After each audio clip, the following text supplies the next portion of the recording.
తన చిన్నారి పాపను ఎలాగైనా తీసుకొచ్చి తనకు ప్రాణాలతో అప్పగించాలని ఆ తల్లి వేడుకుంటున్న వేదన అయితే హృదయ విదారకంగా ఉంది. ఇప్పుడు ఆ తల్లితో మాట్లాడే ప్రయత్నం చేద్దాం. అమ్మ, ఈ రోజుకి నీ చిన్నారి జాహ్నవి మిస్ అయ్యి 7 రోజులైంది. అధికారులు, ప్రజాప్రతినిధులు, పోలీసులు ఏమని చెప్తున్నారు అసలు? పోలీస్ వారైతే బాగానే రెస్పాన్స్ ఇస్తున్నారు సార్. పాప ఆచూకీ ఎక్కడా తెలియట్లేదమ్మా, కానీ తెలిసినంత వరకు మీకు మేము ప్రయత్నిస్తూనే ఉంటాం. ఏదో విధంగా పాపనైతే మీకు అప్పచెప్తాము. లేదంటే ఏదన్నా న్యూస్ ఉంటే అది మీకు ఏదన్నది మేము చెప్తామమ్మా. ఎన్ని రోజులు టైం పట్టినా మేము మా కష్టం మేము చేస్తామమ్మా. మొన్న తుని ఎమ్మెల్యే కూడా వచ్చి మిమ్మల్ని మీకు ధైర్యం చెప్పారు. పాపని తీసుకొస్తామని చెప్పారా? ఈ ఆపరేషన్ ఎంతవరకు వచ్చిందని చెప్పారు? అసలు మీకేం చెప్పారు ఆవిడ?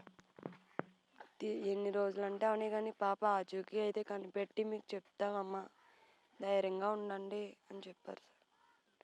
మేడం అయితే ధైర్యం చెప్పింది. ఏదేమైనా సరే ఏ న్యూస్ అన్నది చెప్తానని చెప్పారు సార్. ఈ రోజుకి 7 రోజులు గడిచింది. ఈ పాప కోసం అయితే ఈ తల్లిదండ్రుల వేదన అయితే అరణ్య రోదనగానే ఉంది. ఈ వీళ్ళ రోదననైతే వారి ఇష్టదైవం ఆలకించి ఆ చిన్నారినైతే ఈళ్ళు ఒడికి చేరుస్తారని ప్రజలు ఎంతో ఆశగా ఎదురు చూస్తున్నారు. తెలుగు రాష్ట్రాల్లో ఈ చిన్నారి అదృశ్యం కేసు అయితే ఎంతో సంచలనం రేపింది. పోలీసులు కూడా దీన్ని ఒక ఛాలెంజ్‌గా తీసుకొని అయితే దర్యాప్తు ముమ్మరం చేస్తున్నారు. మనం ఇక్కడ చూస్తున్నాం. ఈ కుక్కనైతే జాహ్నవి కూడా ఈ కుక్క అడవిలోకెళ్ళింది. తర్వాత 3 రోజుల తర్వాత తిరిగొచ్చింది ఈ కుక్క. ఇప్పుడు దీనికి ఈ రోజైతే జీపీఆర్ఎస్ ట్రాకర్‌ని అమర్చి అడవిలోకి పంపించే ప్రయత్నం చేస్తామని పోలీసులు చెప్తున్నారు.